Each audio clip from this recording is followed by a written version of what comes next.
Okay, question 10 from Reasoning and Communication 1.06, page 32 in the textbook. A tourist boat makes trips both upriver and downriver from its mooring. The downriver trip is 36 kilometers each way and takes 8 hours. Oh, hold on. The downriver trip is 36 kilometers each way and takes 8 hours for the round trip. The upriver destination is 60 kilometers away and it takes 10 hours to get there. Find the speed of the boat in still water and the speed of the river. Okay, so this is a bit of a tricky one. Now, there's a little bit confusing back here where it said the downriver trip is 36 kilometers each way and takes 8 hours for the round trip. It's kind of like, well, hold on, it's talking about going upriver and downriver. That's two directions. So going downriver, wouldn't that only be one direction? But then it talks about a round trip here. So it's going somewhere and coming back. And it says 36 kilometers each way. So it's going downriver and coming back. So there and back.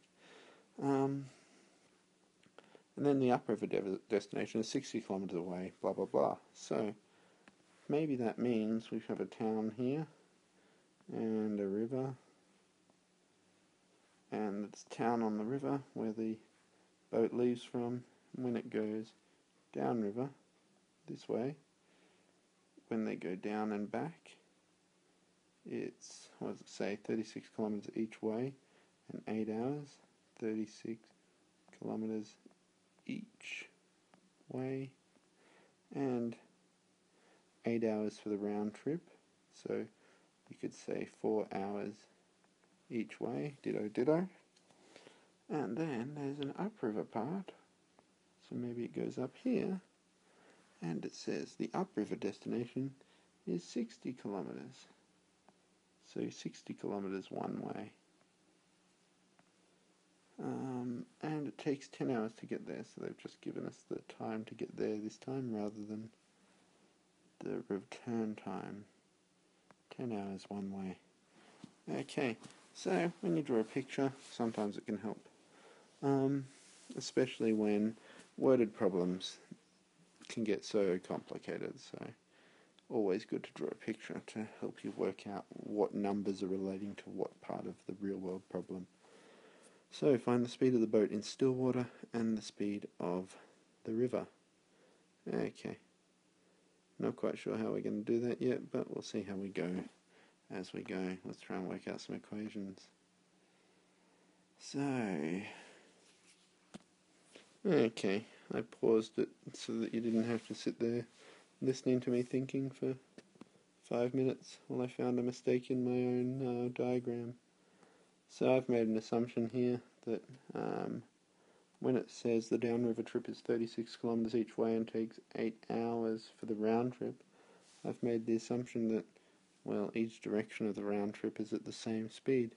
But the actual task to find the speed of the boat in still water and the speed of the river tells us that, well, it would be go faster one direction than the other probably, because it might be going down with the current, when it goes downstream, and then when it comes back up, it might be going slower. So it might only take 3 hours to go downstream and 5 hours to come back up. So let's update our diagram. So let's say 8 hours round trip. Okay. Now, the next thing we need to do, perhaps, we'll find out if it helps us, because I'm making this up as I go along. So we're trying to find the speed of the boat, and we've been given distances and times.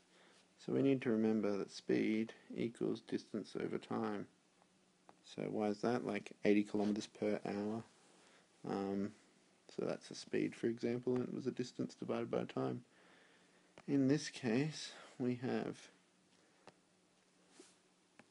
our blue distance of 60 kilometers in 10 hours. So let's go upriver.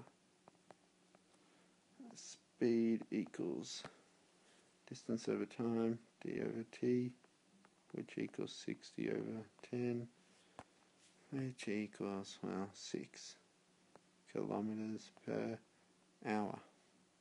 Remembering our units were kilometers and hours. And let's go downriver. Downriver, speed equals distance over time, which equals, well, let's see what this gives us to begin with. 36 over 8 is, what's that? 4.5 kilometers per hour. Now, what does that tell us? Well, in the downriver round trip, the average speed is 4.5 kilometers per hour. But in the upriver trip, going the one direction, the speed is 6 kilometers per hour.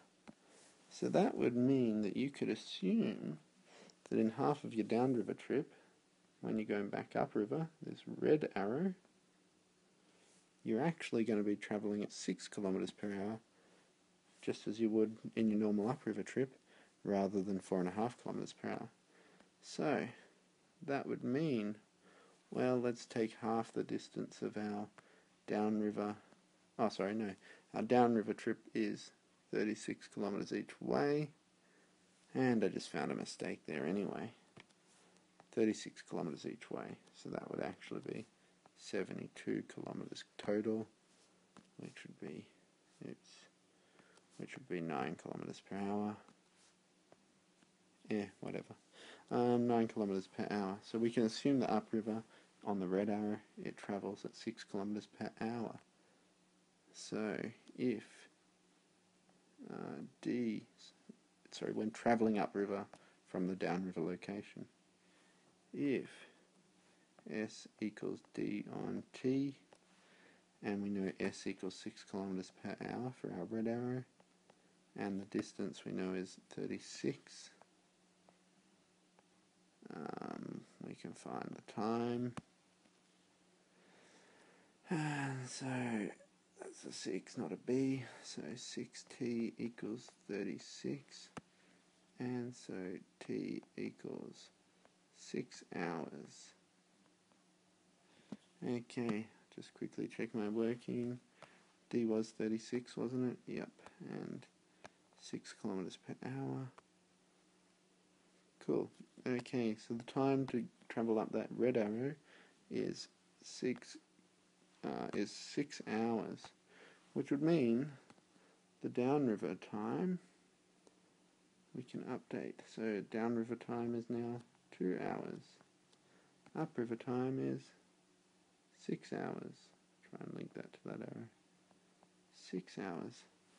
So that means, let's recalculate that means all this is incorrect. Let's recalculate that. So, if speed equals d over t, we don't know our speed this time, we do know our d over our distance. Our distance was 36 kilometers, and we know our time is 2 hours left from the 8. 36 over 2 equals, what's that? 15, 17, 18.